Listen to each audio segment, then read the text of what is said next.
अस्सलाम वालेकुम। प्रोग्राम 10 में खुश आमदीद। मैं हूं इमरान सुल्तान। नाज़रीन, दुनिया भर में एक उसूल है कि हुकूमतों का काम कारोबार करना नहीं बल्कि कारोबार के लिए मुवाफिक हालात पैदा करना होता है, एक कंड्यूसिव माहौल फराहम करना होता है। लेकिन पाकिस्तान में बड़ा उल्टा निज़ाम है। हमारे यहाँ पर हुकूमत जो है वो कारोबार में इन्वॉल्व है और जो सियासी जमातें हैं उन्होंने तबाह बर्बाद कर दिया। उनके अमल दखल ने, आप चाहे PIA की बात करें, आप स्टील मिल की बात करें, पाकिस्तान रेलवेज की बात करें, और इसी तरह एक तवील फहरिस्त है। तो कॉर्पोरेट गवर्नेंस नाम की एक चिड़िया होती है, ये क्या चीज़ है और पाकिस्तान में इसका कितना फुकदान है और इसके ना होने से या इसके गैर मुअस्सर होने से हमारी मईशत को कितना बड़ा नुकसान हो रहा है, हमारे इदारे कितना बड़ा नुकसान हो रहा है, आज हम इसके ऊपर बात करेंगे। और हमारे साथ प्रोग्राम में इस वक्त मौजूद हैं जनाब सुहेल वजाहत सिद्दीकी साहब, साबिक वफाकी वज़ीर पेट्रोलियम और मादनी वसाइल, इसके अलावा पाकिस्तान की कॉर्पोरेट दुनिया का बहुत बड़ा नाम, सिमेंस के CEO रहे, इसके अलावा पाकिस्तान स्टेट ऑयल के चेयरमैन रहे और अभी भी बहुत सारी कंपनीज के बोर्ड पे मौजूद हैं। और कॉर्पोरेट गवर्नेंस के हवाले से जो आपकी खिदमात हैं उसके रिकग्निशन में इन्हें सितारे इम्तियाज से भी नवाजा गया। बहुत शुक्रिया वजाहत साहब। सबसे पहले तो ये बताइए कि हम हमेशा से सुनते आए हैं कि Pakistan steel mill, Pakistan railway, Pakistan international airline, ये तमाम इदारे जो हैं तबाह हो गए, बर्बाद हो गए। एक ज़माने में ये नेशनल फ्लैग बियरर हुआ करते थे। कहाँ तक, क्यों यहाँ तक पहुँचे? अगर एक एरियल व्यू अगर लें। देखिए, दुनिया में होता ये है कि जो आपने फरमाया कि गवर्नमेंट का काम ये होता है कि वो एक एनवायरनमेंट क्रिएट करे जिसमें एक पौधा बढ़ के दरख्त बन जाए। हमारे यहाँ उल्टा काम है, जब दरख्त बन जाता है तो गवर्नमेंट उसे काबू करके ATM बना लेती है। ओ वाह, क्या मतलब, जब दरख्त तनावर हो जाता है तो हुकूमत कब्जा करके ATM बना लेती है, फिर वो जल जाता है। तो आप इसको ना उसे खाद देते हैं, नेशनलाइजेशन की जो पॉलिसी थी आप उसी पे बता। ठीक है, तो और वो जो है ना, उस पे फिर हम खाद और पानी भी नहीं डालते, सही। बस उसके फल खाते रहते हैं, फल खाते, एक फसल खाई, दूसरी फसल खाई, कम होते गए, आपको पता ही है। और जहाँ तक कि उसका फल ख़त्म हो जाता है, वो सूख जाता है, फिर हम उसको कहते हैं ये हमारे सर पे ये वो हो गया, बोझ हो गया, वाइट एलिफेंट जो आप कहते हैं, सफ़ेद हाथी हो गया। सफ़ेद हाथी बना कैसे, ये कोई नहीं पूछता।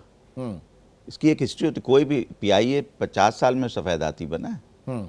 नूर खान के ज़माने में तो नहीं था ना, या उसके बाद भी नहीं था। स्टील मिल भी बड़ी अच्छी चल रही थी। स्टील मिल जिस वक्त मुशर्रफ साहब का ज़माना था, मैं उसमें इन्वॉल्व रहा, तो मैंने देखा कि हमने उसको बिल्कुल 20 बिलियन प्लस और सारे कर्जे उतार के तकरीबन एक 50-60 बिलियन का हमारे पास कुशन था। स्टील मिल की बात करें, ये 2005-06। अच्छा जी, कैश। और उसके बाद ये प्राइवेटाइजेशन जानी थी, इसलिए हम प्राइवेटाइजेशन के लिए ऑफ़र कर दिया गया। वहाँ पर जुडिशरी को इतना गलत फीड किया गया, हमारे मतलब जो भी लोग हैं उन्होंने, कि वो समझे कि ये कोई साजिश हो रही है। मतलब लोग कहते हैं कि जनाब वो जुडिशियल एक्टिविज्म का शिकार। जुडिशियल एक्टिविज्म तो हर वक्त होता है, क्योंकि आप उस जज जो होता है ना, उसको कुछ पता नहीं होता कि प्राइवेटाइजेशन का, उसके सामने दो फरीक आते हैं, एक गुनाहगार होता है, एक लेकिन वो सिर्फ जज करता है उन्हें, और जिसके आर्गूमेंट्स समझ आ जाते हैं, जो कन्विंस कर लेता है, उसके हक में फैसला आ जाता है। कॉर्पोरेट में यानी मर्डर वर्डर तो एक चलो ना, आई विटनेस है, कॉर्पोरेट की बात कर। देखिए, कॉर्पोरेट तो नहीं आता ना, कोई भी जज हो उसे क्या पता है स्टील मिल कैसे चलती है, क्या। वो दो वकील आते हैं, वो उनके पीछे कुछ कागज़ लाते हैं, वो कुछ इदारे उन्हें फीड करते हैं, उन कागज़ों को देख के वो अपना माइंड मेकअप करता है कि ये अब अगर वो उसको माइंड कागज़ देखने के बाद वो गलत माइंड मेकअप कर ले तो जज फंस जाएगा ना। खुद जज का बेटा हूँ मैंने, बचपन से यानी पैदा हुआ हूँ तो मेरे वालिद जज थे 52 से, और मैं 58 की पैदाइश हूँ। तो मैंने खुद अपने घर में ये सुनते हुए देखा कि भाई जज का काम सिर्फ ना आर्गूमेंट देना है, ना कुछ करना है, ना सवाल, सिर्फ उतना पूछना है जितनी सेहत के लिए ज़रूरी है, और जज करना है। तुम क्या बोल रहे हो, तुम क्या। वो लेके आते कागज़, उनका जी आपने ये इल्ज़ाम लगाया, इसके हक़ में सबूत दीजिए, आपने ये इल्ज़ाम लगाया, इसके हक़ में सबूत दीजिए। जब सबूत देखता है वो फिर जजमेंट लिखता है। और ये सिर्फ हाँ, ये एक जुडिशल एक्टिविज्म है कि हमारे यहाँ आजकल जजमेंट रिजर्व हो जाता है। ये आप अगर कहें तो रिजर्व नहीं होना चाहिए, वहीं अनाउंस कर देना चाहिए कि भाई मेरा ये जजमेंट है, आप इसकी अपील आगे कर सकते हैं। देखिए, इसीलिए जजमेंट कहलाता है, डिसीजन नहीं कहलाता। क्योंकि मेरे नज़र में जो डेफिनेशन है जजमेंट की वो ये है कि मैंने जज किया, अब आगे और अपील, डिसीजन फिर आएगा जो हाईएस्ट अपील होगी ना, जहां पर जाके ख़त्म हो जाएगा, फिर उसके आगे अपील का राइट ख़त्म हो जाता है, वो डिसीजन होता है। मतलब मैंने कत्ल किया, मैं प्रेसिडेंट के पास पहुंच गया, तो वहां जाके जजमेंट से मैं हो गया, लेकिन वहां प्रेसिडेंट ने मुझे माफ कर दिया, ये decision. As compare to this, आपको याद होगा कि यही सूरत हाल बाकी जगह भी हुई है, खाली इसी में नहीं। वो नेशनल फाइबर, ये सारे दुनिया में जो रेगुलेटर होता है गवर्नमेंट का, वो उस वक्त स्टेप इन करता है किसी इदारे में बिजनेस के जब वो खराब काम कर रहा है, वो एडमिनिस्ट्रेटर बनाता है।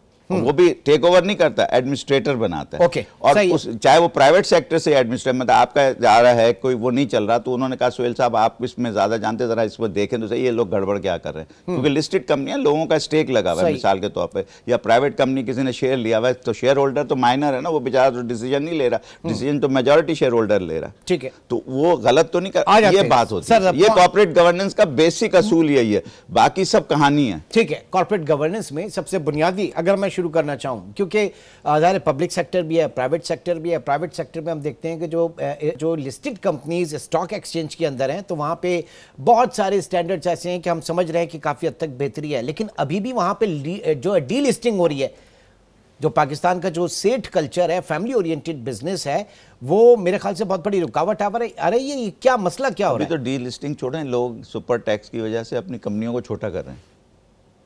अभी आप छोड़िए इस गवर्नेंस की बात, तो छोड़ दें आप। मैं तो अभी बैड गवर्नेंस इतना स्क्वीज कर दिया हुकूमत ने। अब बड़े जो कंपनीज हैं, जो कॉर्पोरेट्स हैं, या जो लिस्टेड भी हैं, वो क्या करें, अपनी उसमें से छोटे छोटे कार्व आउट करके ना, इसके ये फलान अब्दुल कद्दूस नाम, अब्दुल फलाना नाम, ये करके ना छोटे छोटे साइट कर रहे हैं, और वो उनको वेंडर्स बना रहे हैं, ताकि वो काम उन्हीं का कर रहे हैं उसी फैक्ट्री में, और वहीं, लेकिन वो अलग अलग कंपनियां हो गई, वो सब अपनी अपनी अलग अलग फाइल, और जो बड़ी वाली है सुपर टैक्स, हाँ, तो वो उनके छोटे छोटे टैक्स होंगे तो सुपर में नहीं आएंगे, और बल्कि जब फैमिली तो एक ही, उसको जब जाके जमा होगा तो सारा पैसा वो उतना ही रहे। तो इस तरह की बेवकूफ़ी हुकूमत नहीं इतनी, देखें सर, ये नी जर्क, अब मुझे अभी इतने टैक्स यहाँ से मिलेगा, इसको सुपर लगा दो, ये नहीं सोच रहे कि वो बेचारा सुपर टैक्स कैसे देगा।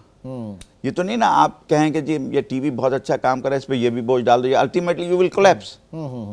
वो लास्ट स्ट्रॉ क्या कहते हैं, ठीक है। नहीं, लेकिन व्हाट अबाउट दिस बैंक्स के ऊपर अभी जो हालिया उनके प्रॉफिट्स के ऊपर लगा, उनके प्रॉफिट्स भी तो उठा के देख लें। वो क्यों हैं, आप इसकी वजह पूछें, प्रॉफिट क्यों? भाई सारी गवर्नमेंट दे रही है, नहीं सारा प्रॉफिट गवर्नमेंट दे रही है, टी बिल में लगाते हो सारे। Exactly. आप ये तो चेक करें कि पीछे से होता क्या है। वेरी सिंपल ना, वो मतलब वो प्राइवेट सेक्टर को तो मिल ही नहीं रहा, वो तो सिंपल गवर्नमेंट को फीड कर रहा है, गवर्नमेंट ले रही है। वो कहाँ से, आप लोग खुद ही परेशान हैं कि भाई लैंडिंग नहीं हो रही प्राइवेट सेक्टर को, तो लैंडिंग किसको हो रही है, बैंक कहाँ से कमा रहा है? आप एक सवाल पूछे ना, मैं प्राइवेट सेक्टर से नहीं कमा रहा, 24% नहीं मिल रहा, तो कहीं से तो कमा रहा होगा 24, तभी तो आपको 22 दे रहा है, तभी तो आपको 22 दे रहा है ना, कहीं से अपनी जेब से तो नहीं दे रहा ना कोई भी। तो सर ये सोचने के मकसद ये है कि हम लोग ब्रेन, और मजे की बात है कि हुकूमत जो पैसे दे रही है वो भी ओमो के थ्रू दे रही है, उन बैंक्स को ओमो के थ्रू मिल रहा है, और वही पैसा वो भी कमा रहे। जेदी ने एक टर्म इस्तेमाल की थी अपने, एक वो होते थे हमारे बड़े अच्छे फनकार, लेजेंड हैं, जेदी नाम से मशहूर थे जेदी साहब, उन्होंने कहा था कि ब्रेन नहीं है तो किडनी इस्तेमाल किया करो।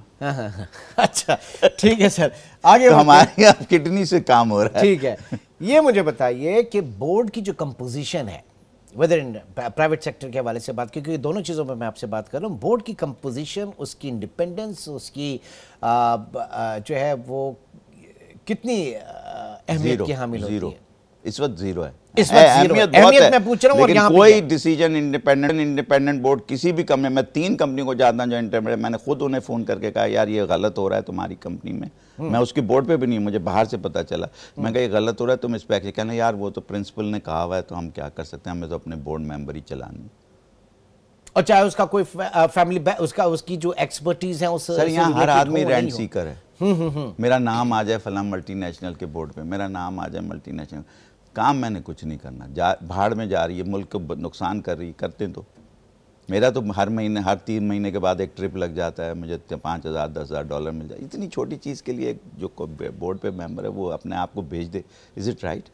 नहीं तो फिर कहाँ गए वो इंटरनेशनल स्टैंडर्ड्स? हम तो सिर्फ सुनते हैं, हमारी वैल्यूज खत्म हो गई ना सर, हमारे यहाँ थे ये सारे स्टैंडर्ड थे, आप कैसी बात कर रहे हैं? बड़ी कॉर्पोरेशन से कहाँ सब जगह थे, 1970 तक इवन गवर्नमेंट में थे।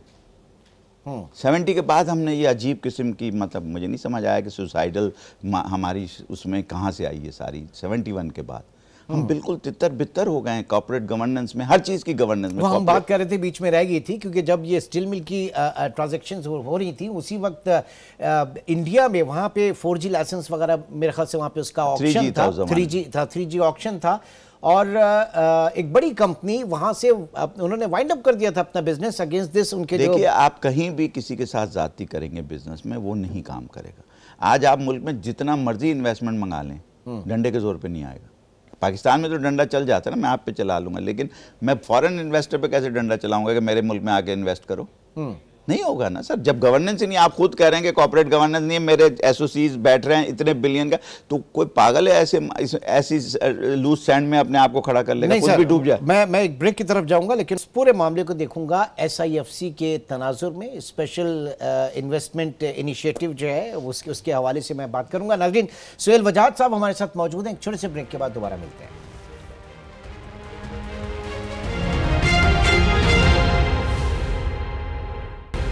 Welcome back. सुहेल वजाहत सिद्दीकी साहब हमारे साथ मौजूद है। सर, ब्रेक पे जाने से पहले बात कर रहे थे SIFC स्पेशल इन्वेस्टमेंट इनिशिएटिव जो काउंसिल है उसके हवाले से।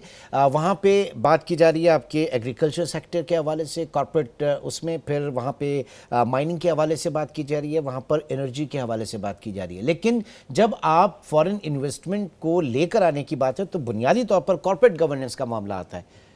Corporate governance, rule of law, commercial justice और आपकी इन सिक्योरिटी इन्वायरमेंट, ये जिक्र आता।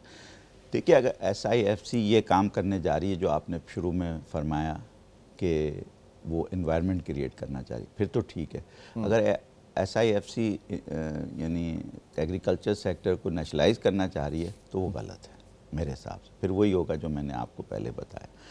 हाँ, इसमें वो किसानों को फैसिलिटेट करें, जो काम करें उन्हें फैसिलिटेट करें, उन्हें लोन सस्ता दिलवाएं, उन्हें चीज़ें दिलाएं, उनका डीजल, ट्रैक्टर, ये सारी जो मॉडर्न चीज़ें, ताकि यील्ड आपकी जो बेहतर हो और मल्टीपल हो। इस वक्त एक है तो आप टारगेट करेंगे हम इंडिया से आगे निकल जाएंगे अगले 5 साल में, 10 साल में, टारगेट होना चाहिए ना। ये तो नहीं हम बहुत बढ़ जाएंगे, ये तो कोई टारगेट नहीं है ना। ठीक है, ठीक है। आप कहते हैं मैं कहीं भी खाना खा लूंगा या किसी दिन भी आ जाऊंगा, तो ये तो कोई दावत ना हुई ना कि आप किसी दिन भी आ जाएं। इसका मतलब आप कभी ना आए ना। तो ये टारगेट ये होना चाहिए कि हम इंडिया या बांग्लादेश या किसी से ये यील्ड में, हम अनाज की यील्ड में इतने आगे, इससे आगे निकलना, ताकि वो उसी डायरेक्शन में फिर काम हो ना। हाँ। अब होता ये है कि हम कभी सिंगापुर पहुंच जाते, कभी मलेशिया पहुंच जाते, कभी जापान पहुंच जाते। टारगेट ही हमें नहीं, भाई टारगेट बना लेंगे साहब, इसको क्रॉस करेंगे, फिर आगे देखेंगे किसको बनाना है, जर्मनी को बनाना है, अमेरिका को बनाना है, किसको बनाना है। तो हमारे अच्छा, दूसरे इसमें सारी चीज़ में इन्वायरमेंट आजकल दुनिया में आ जाती है जब आप एक्सपोर्ट के लिए आते हैं। तो अगर आपको इन्वायरमेंट का भी ख्याल नहीं, अगर आपका इस वक्त लाहौर का ये हालत है या फलां जगह की, फिर वो लोग कैसे आएंगे, वो कैसे इन्वायरमेंट में आपको इजाज़त देंगे कि आप आगे जाके वो कर दें, एक्सपोर्ट करते हैं। देखिए, कोई भी मल्टीनेशनल एक्सपोर्ट, आपका ग्राहक आता है, सबसे पहले आपको शी या HSC जिसे कहते हैं, पहले शी कहते थे, अब HSC कहते हैं, हेल्थ, सिक्योरिटी एंड वो एनवायरनमेंट को चेक करता है कि आप पानी क्या फेंक रहे हैं, ये क्या कर रहे हैं, फलाना क्या। उसके बाद वो आपको इजाज़त देता है कि आप एक्सपोर्ट कर सकें। This is the first. Even buyer, investor तो इससे ज़्यादा मांगेगा आपसे, क्योंकि वो तो इंटरनेशनली काम कर रहा है। मेरी एक बात बड़ी जरूरी है, वो अगर यहाँ गलत काम करेगा दुनिया में बैन हो जाएगा। तो वो आपके 5 रुपए के लिए अपने 5 बिलियन का नुकसान नहीं करेगा, ये याद रखिए। लेकिन इसलिए आज तक रिफाइनरी नहीं लगी, जो आप पिछले 25 साल से कह रहे हैं ना कि रिफाइनरी लगेगी, बड़ी सऊदी अरब लाएगा साथ, आज गया। ये मैंने पहले भी कहा था कई टीवी पे कि नहीं आएगा, वो आज भी नहीं आया। एक केकड़ा निकला था, आया केकड़ा, याद है आपको? बिल्कुल याद है, बिल्कुल। ये हो गया, सबको बाहर से लोग आएंगे, पासपोर्ट फेंकेंगे हमारे सर पे, ये करे, कुछ हुआ? लेकिन सर बात सुने, जो इन्वेस्टमेंट है ना, आज आपने जिस तरीके के इन्वेस्टमेंट की, जिस तरीके के एग्रीमेंट्स किए, स्पेशली कैपेसिटी पेमेंट्स का जो मामला, आप मुझे बताइए, इस पे मैं बड़ा अच्छी याद दिलाया आपने। कैपेसिटी पेमेंट क्यों देते हैं? जब हम एक तरफ तो लोड शेडिंग कर रहे हैं, इसका मतलब कैपेसिटी कम है, दूसरी तरफ हम कैपेसिटी पेमेंट दे रहे हैं। इसका लॉजिक समझाएंगे आपसे? आप बताइए। मैं कैसे बताऊं, मुझे तो समझ नहीं आ रही। मैं तो सिंपल ये बात है कि आप अपनी मेरे पास कैपेसिटी है, लेकिन मैं लोगों को सप्लाई भी नहीं कर रहा, सही, और मैं इसकी पेमेंट भी कर रहा हूं। ठीक है, तो फिर क्यों नहीं सप्लाई कर रहे? अगर वो इसलिए कि प्रोड्यूस नहीं कर रहे हैं ना। तो कैपेसिटी क्या है? कैपेसिटी है खाली। कैपेसिटी क्या है? फिर कैपेसिटी किस चीज को कहते हैं, आप मुझे बताइए ना। कैपेसिटी प्रोड्यूस करने को कहते हैं, कैपेसिटी इंस्टॉल करने के लिए मैंने ये शेरशाह से लेके इंजन लगा दिया, सही, इसकी कैपेसिटी 750 kV है।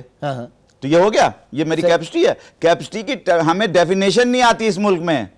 अगर मैं डेफिनेशन लगा दूं, मैं कहूं आज मैं इस प्लांट को ऑन करूंगा और वो प्रोड्यूस नहीं कर सके, मैं कैपेसिटी पेमेंट नहीं दूंगा उन्हें आईपीपी को। नहीं, ये शर्त है। ये तो एग्रीमेंट हुआ ना सर उनके साथ कि जनाब आप बिजली इस्तेमाल करें। ये एग्रीमेंट नहीं है, ये एग्रीमेंट है कि अगर मैं इतने मिनट में मांगूंगा तो आपका प्लांट अप होना चाहिए जिस वक्त भी मैं मांगू, तब मैं कैपेसिटी पेमेंट दूंगा, अगर मैं उसके लिए नहीं मांगू। लेकिन अगर मैं मांग ही नहीं रहा और वो चले जा रहा है रिडंडेंट प्लांट तबाह हाल, तो यार तुम ये करप्शन है।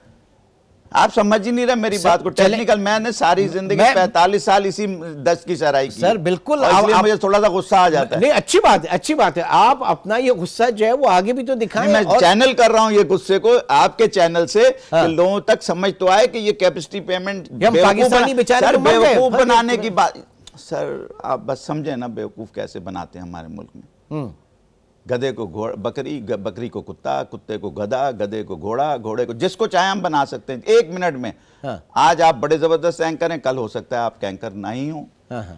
ठीक है, आगे बढ़ते हैं। अब ये बताइए, जो SIFC के ऊपर जरा मैं थोड़ा सा फोकस करना चाहूंगा, क्योंकि अच्छा ये होगा कि पाकिस्तान में आप जो चीज भी करें आप वैल्यू एड करके और उसको आप एक्सपोर्ट करें। SIFC में कौन लोग हैं?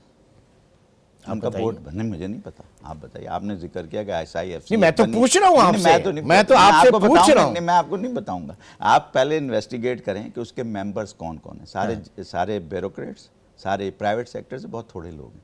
तो मतलब जो लोग पिछले 75 साल में कुछ नहीं कर सके वो आगे कैसे कर लेंगे? वो एडमिनिस्ट्रेशन तो कर सकते हैं, डंडा तो चला सकते हैं, बिजनेस उन्हें आता नहीं है करना। वो कॉस्ट नहीं तो फैसिलिटेट करने जा रहे हैं ना सर। सर फैसिलिटेट बिजनेस क्यों रन करने जा रहे हैं? उसके TORs तो देखें ना, आप देख लीजिए ना TORs, फिर आपको पता चलेगा। देखिए पूरी कंप्रिहेंसिव बात करें, या तो उसका कागज यहाँ रखें मेरे सामने, फिर मैं एक एक अल्फ लफ्ज़ पे आपको बताऊंगा ये सही है, ये गलत है, ये सही है। तो मैं तो फिर चाहूंगा ना कि जो SIFC जो हेड कर रहे हैं उनके साथ बैठ के आपके साथ एक प्रोग्राम करें, क्योंकि मैंने तो इसके ऊपर किया प्रोग्राम। मुझे तो कोई एतराज नहीं, उसको हम साइड में रखते हैं। मतलब मैं देखिए गलत तनकीद नहीं करता, गलत चीज़ पे बात नहीं। जब तक कोई जिसके बारे में बात हो रही है वो यहाँ नहीं है तो मैं जो मर्जी बकवास कर दूँ, चले आगे बढ़ाते हैं। लेकिन वो फौरन आगे से बोलेगा कि यार आप ये गलत कह रहे हैं, ये इसमें ये लिखा हुआ है, जो आप कह रहे हैं लिखा, मैं मान लूंगा। लेकिन दुनिया को भी पता चल जाएगा लिखा है या नहीं लिखा है। लिखा होगा तो मैं सॉरी कर लूंगा, नहीं लिखा होगा तो वो सॉरी करेंगे। अच्छा, अब ये आप मैं आई गॉट इट, ये हर चीज के बारे में ठीक है। उसके अंदर जितने भी कंपोनेंट हैं बिजनेस के हवाले से उसके बारे आगे आ जाते हैं सर। यहाँ पर आप ये चाहे आप मुझे बुला लें, मैं एक्सटेम्पोर बोलूंगा इस पे, ठीक है। नहीं, मेरे लास्ट प्रोग्राम जो है वो बुखारी साहब मौजूद थे। कौन से बुखारी? KSB। हाँ, नासिर बुखारी हमारे दोस्त हैं बहुत। हाँ, मुझे पता है नासिर बुखारी साहब मौजूद थे, तो उनसे वो एग्रीकल्चर में आजकल बड़ा इंटरेस्ट है, एग्रीकल्चर में काफी इंटरेस्ट है उसके ऊपर। तो वो खुद काम कर रहे हैं इसके अंदर। देखें जो वो काम कर रहे हैं वो एक अलग बात है, लेकिन टारगेट तो मुझे पता होना चाहिए किसने क्या अचीव किया। देखें मैंने बड़ा काम किया, मुल्क यहाँ पहुंच गया। हम अगर इंडिविजुअली कहना, आप कहेंगे मैंने इतना मुल्क के लिए ये नहीं सर, आपकी तो रिकॉग्नाइज किया ना, आपको सितारे इम्तियाज हम सब लाए, बड़ा बूस्ट किया। हम पितरम सुल्तान बूथ थे, हमारे वालिद साहब सुल्तान थे, होंगे। आज हम क्या हैं? पहली बात। दूसरी बात ये कि हम लोग अगर काम ना करते इतने 75 साल इतनी मेहनत से, तो मुल्क शायद अच्छा होता। हमने खामखा इतनी मेहनत की और अपने आप को अच्छा कर लिया, मुल्क को खराब कर दिया। Individually we are very wealthy, individuals are very wealthy, individuals are very well off, collectively we are zero in the world. सही। आपकी क्या इमेज है इस वक्त? दुनिया हंसती है आप पे। मैं एक जगह बैठा था एनवायरनमेंट की, बिजनेस की, क्योंकि मैं YPO भी हूँ तो मुझे मौका मिल जाता है अच्छे वापियों से बात करने का भी। तो वो जो है ना, मैं वहाँ आपके अहमद साहब भी जो हैं YPO हैं, अहमद जुबैरी, हाँ, तो हम लोग साथ, तो हमें वहाँ पता चला कि वो कहते हैं भाई हम किससे बात करें आपके यहाँ जब इन्वेस्टमेंट करना। तो इन्वेस्टमेंट के लिए सबसे पहले आपको एक पिलर बनाना पड़ेगा, एक फोकस के पाकिस्तान में ये आदमी है, इससे बात करोगे तुम्हें कोई नुकसान नहीं होगा, तुम्हारे सारे प्रॉब्लम सॉल्व करेगा। क्योंकि हमारा इमेज खराब हो गई। ये इसलिए ज़रूरी नहीं, बाकी मुल्कों में ज़रूरी नहीं है। अमेरिका में जाए वहाँ तो इमेज अच्छा है ना, वहाँ आप जाके खुद खुशामद करते हैं मेरे पैसे लगा लो ना, आप भी करते हैं। पाकिस्तान से कहाँ जाता है पैसा? सही। स्पेन जाता है, दुबई जाता है, बगैर वो कोई आके मार्केट करते हैं, आप खुद उनकी खुशामद करते हैं, अल्लाह के वास्ते मेरा अकाउंट खोल लो, अल्लाह के वास्ते ये कर लो।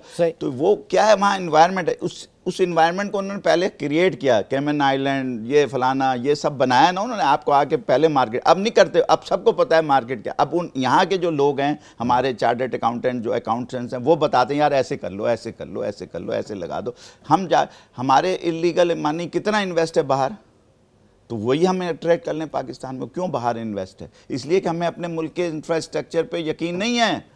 वरना मैं क्यों अपने आंखों से दूर लगाऊंगा चीज़? मुझे एक बात बताइए, मैं आंखों से दूर क्यों लगाऊंगा? आप अपने बच्चे सिर्फ मजबूरन भेजते हैं मुल्क से बाहर, इसलिए कि यार अब मुल्क में क्या करेंगे, वरना कोई अपने दिल के टुकड़ों को भेजना चाहेगा। तो इन्वेस्टमेंट भी इसी तरह होता है, थोड़ा बड़ी मेहनत से कमाया होता है। बच्चों के बाद आपका सरमाया ही होता है ना, 2 सरमाया ना, एक बच्चे हैं, एक तालीम है और एक ये सरमाया जो आपने मेहनत से कमाया। आप चाहेंगे कि दुबई में पड़ा रहे वो जब्त कर लें या अमेरिका में पड़ा रहे, अपने मुल्क में क्यों नहीं लगता है? हमारे इस वक्त कम से कम $50 बिलियन बाहर लगे हुए हैं। चलो वही ले आते हैं ना, पहले चलें ये फोकस करते हैं। मैं कहता हूँ हम मेरे साथ SIFC के भाई ये 50 बिलियन जो लोगों के बाहर पड़े हुए हैं, दुबई में आप जाएं ड्राइवर बताएगा कौन सी जगह क्या है, अबू धाबी में जाएं ड्राइवर बताएगा, इंग्लैंड में जाएं सेंट्रल उसमें वो बताएगा कि ये किसका घर है, ये किसका। यार हम वही अट्रैक्ट कर लेते हैं, वो वहां से बेचते हैं, बाउंड ले आए, यहाँ लगाते हैं, पैसा वापस अपना फिर जब हम अपना पैसा लाएंगे, मैं कहूँ मैं तो पैसा यहाँ लगाऊंगा नहीं, आप हैं अमेरिकन, आप आके लगा दे। वो सबसे पहला सवाल करेगा आपका इन्वेस्टमेंट कहाँ है। देखिए टीवी पे आके नहीं करेगा ये, ठीक है, ठीक है। जब आप उससे नेगोशिएट करके एग्रीमेंट करोगे, वहां बैकग्राउंड में ये बात होती है, कभी भी ये सामने नहीं होती है, ये बैकग्राउंड म्यूजिक है। सही है। और वहां पे ज़ाहिर है कि शर्मिंदगी होती है और सामने हीरो हीरोइन तो सब नाच रहे होते हैं ना, सब कोई मसला नहीं होता, लेकिन पीछे जो डायरेक्टर उनकी कर रहा होता है वो तो आपको पता है ना। सही सही। अब ये बताइए कि इससे निकला कैसे जाएगा इस पूरे मामले से? Mindset, mind values and mindset. मैं जो मैं करते कट जाता है आदमी, मैं करते करते बकरी कट जाती है और फिर भी मैं कर रही होती जब तक आखिरी सांस लेती।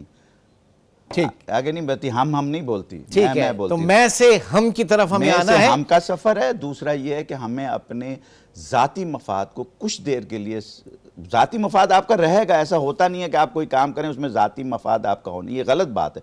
लेकिन जाती मफाद को पीछे रख के और मुल्क के मफाद को थोड़ी देर के लिए आगे रख के अपने थोड़े से कट पे आ जाएं, बजाय इसके कि मुझे गवर्नमेंट आके लगाए सुपर टैक्स, फलाना टैक्स और प्लेटिनियम टैक्स। अब तो ये आने लगेगा ना, वर्ल्ड टैक्स, इसके बाद तो ये रह गया। अब तो ये सारे टैक्स जो आने लगे, इससे बचने के लिए मैं खुद ही इस तरह के एनवायरनमेंट लेकिन सर ये एनवायरनमेंट, मैं एक ब्रेक की तरफ जाऊंगा, ये एनवायरनमेंट क्रिएट होगी जब पॉलिटिशियंस, ब्यूरोक्रेट्स, उसी तरफ आ रहा था, सब एक टेबल पे बैठ के मुल्क चलाना कैसे, ये मैं 110 दफा बोल चुका हूं। एक ब्रेक की कॉल है, ब्रेक के बाद भी हमारे साथ मौजूद हैं सुहेल वजाद साहब, और बात ये है कि ये मैं से निकलकर हम की तरफ कब आएंगे, और पूरे एक नेशनल लेवल के ऊपर बिलखुसूस हमारी सियासी जमातें और जो स्टेक होल्डर्स हैं इनके दरमियान एक कंसेंसस, एक चार्टर ऑफ इकोनॉमी होना बहुत जरूरी है। छोटे से ब्रेक के बाद प्रोग्राम को जारी रखते हैं।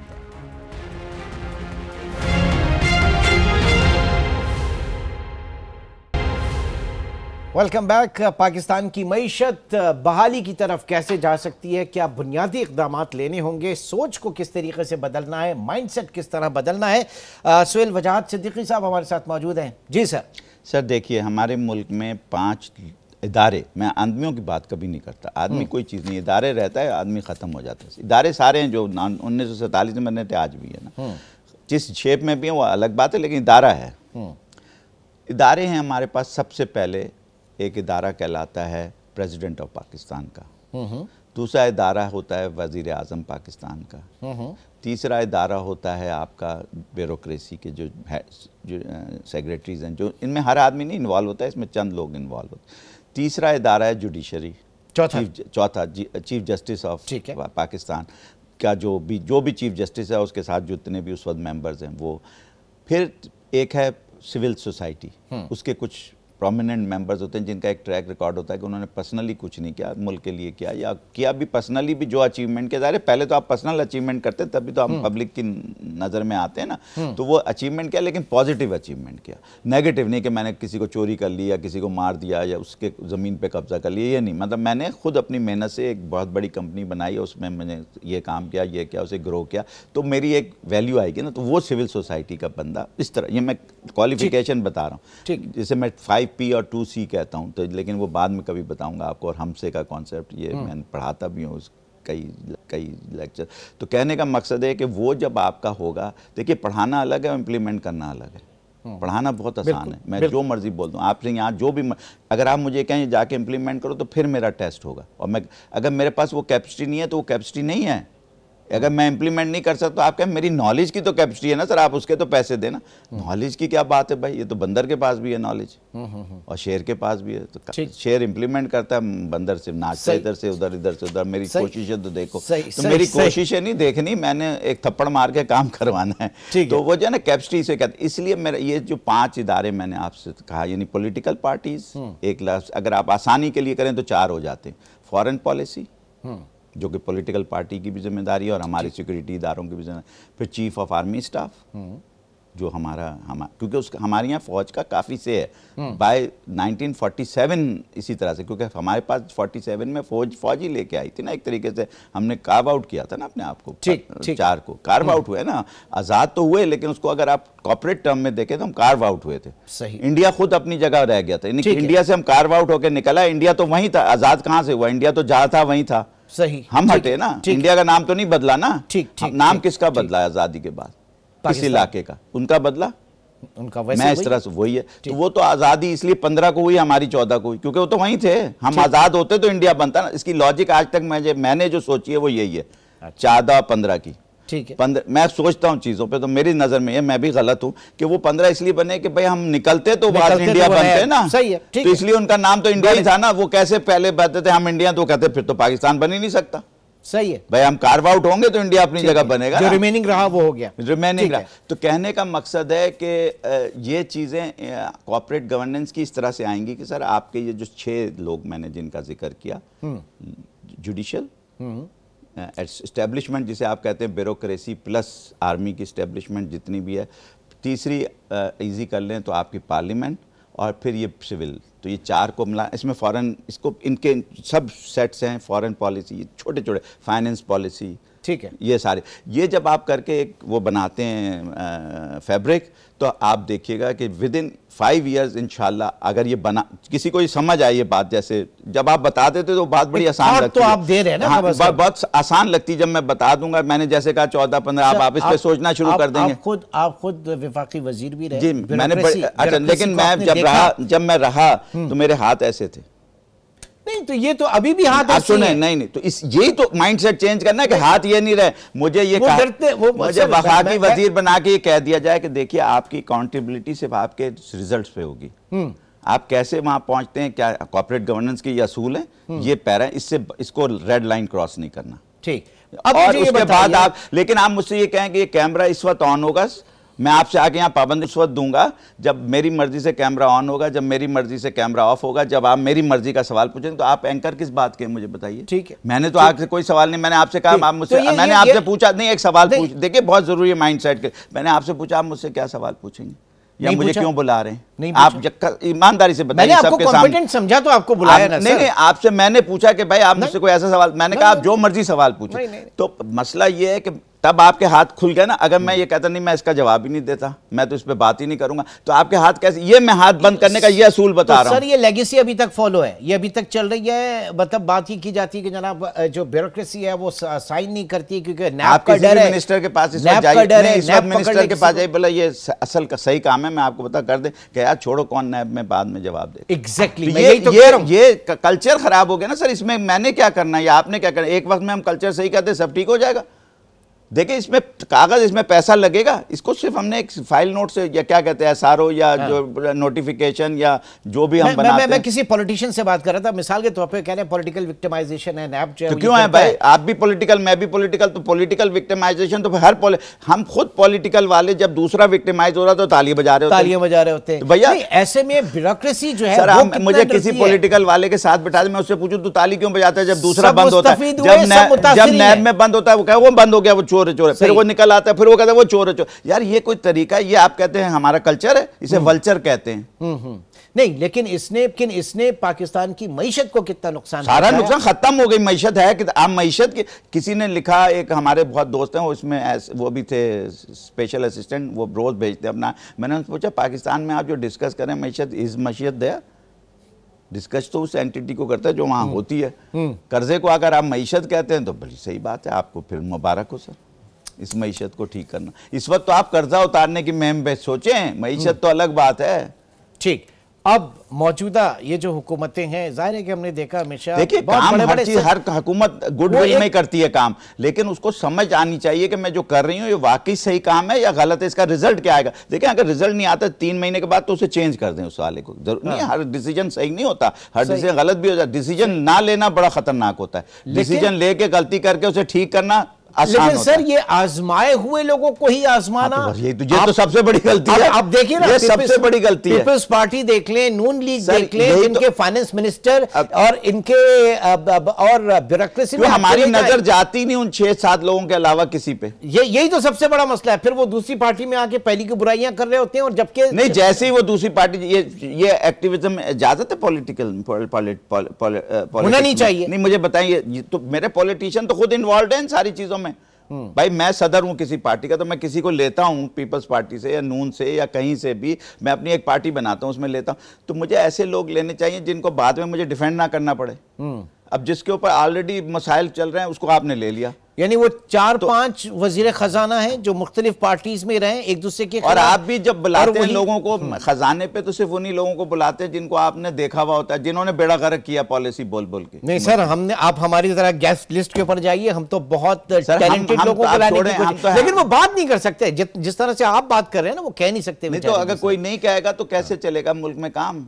मुझे ये बताइए, अगर मैं आपको नहीं बताऊंगा आपकी गलती, ये तो देखे मेरे अंदर, देखे किसी को क्रिटिसाइज ऐसे नहीं करना चाहिए कि आप रेड लाइन क्रॉस कर जाएं। रेड लाइन नहीं क्रॉस करनी चाहिए, किसी की बेइज्जती नहीं करनी चाहिए। हाँ, लेकिन जो हकीकत है उसे तो बयान करेंगे तो अगले को समझ में आएगा ना, जो पावर में बैठा है कि ये सच बोल रहा है या झूठ बोल रहा है। भाई काकड़ साहब और सरफराज साहब मेरे साथ NSW 13 के कोर्स मेट हैं हम लोग, नेशनल सिक्योरिटी वर्कशॉप के। मैं इनको पर्सनली नहीं जानता, इन दोनों में से किसी के पास में गया हूँ अभी तक मिलने। एक दफ़ा मैंने कहा था मैं आ रहा हूँ इस्लामाबाद, उनका हम चाइना गए हुए, मैं नहीं। फिर उसके बाद मैंने कहा मेरा दोस्त है ना, मैं पहुंच जाना चाहिए था ना मुझे, लेकिन मैं इसलिए क्योंकि वो पावर में, तो इसलिए मैं उनसे बात इसलिए नहीं करता कि सबको समझ आएगी कि ये यार ये तो क्या कुछ लेने आ रहे हैं। अगर हाँ कल को अगर किसी को ज़रूरत होगी तो हम उसे बताने को तैयार है, फ्री में। हमें कोई पोजीशन नहीं चाहिए, हमने पोजीशन सारी इंजॉय कर ली। 53 की एज में मैं फारिग हो गया था सारी पोजीशन एंजॉय करके। माशाल्लाह माशाल्लाह, बहुत बहुत शुक्रिया सुहेल वजाद साहब। और आज बड़ा अच्छा रहा आपके साथ ये गुफ्तगू, और यकीनी तौर से जो 2-3 चीज़ें स्पेशली मैं चाहूँगा हमारे पॉलिसी मेकर्स, जो कैपेसिटी पेमेंट के हवाले से एक बात की गई थी प्रोग्राम के बीच में, और वो जो क्या मामला है, इस पर यकीनी तौर से चीज़ों को आगे बढ़ाना चाहिए, हमारे पॉलिसी मेकर्स को देखना चाहिए। और जो उन्होंने एग्रीमेंट किया ना वो यहाँ रखें, उस एग्रीमेंट में कहाँ लिखा है कि हमें ऐसे देना है? आप लाए ना, आप यहाँ लाए ना, वो नहीं, मैं बगैर एग्रीमेंट के बात नहीं करूंगा अपनी, तो वो मेरी बात होगी ना। ठीक, कागज में लिखा, आप एक कागज रख के बात करेंगे, फिर बात करें। आईपीपी वालों को कागज रख के बात करेंगे। वैसे आजकल तो आईपीपी वाले हर जगह पे चल रहे हैं सियासत में। नहीं, वो तो खुद ही, वो सारे इसमें हैं जो जिसकी आपने अभी जिक्र किया है। चले, बहुत शुक्रिया, थैंक यू वेरी मच नाज़रीन। आज के प्रोग्राम से अब तक इतना ही, इंशाल्लाह आपसे फिर मुलाकात होगी। अपना बहुत ख्याल रखिएगा, अल्लाह हाफिज।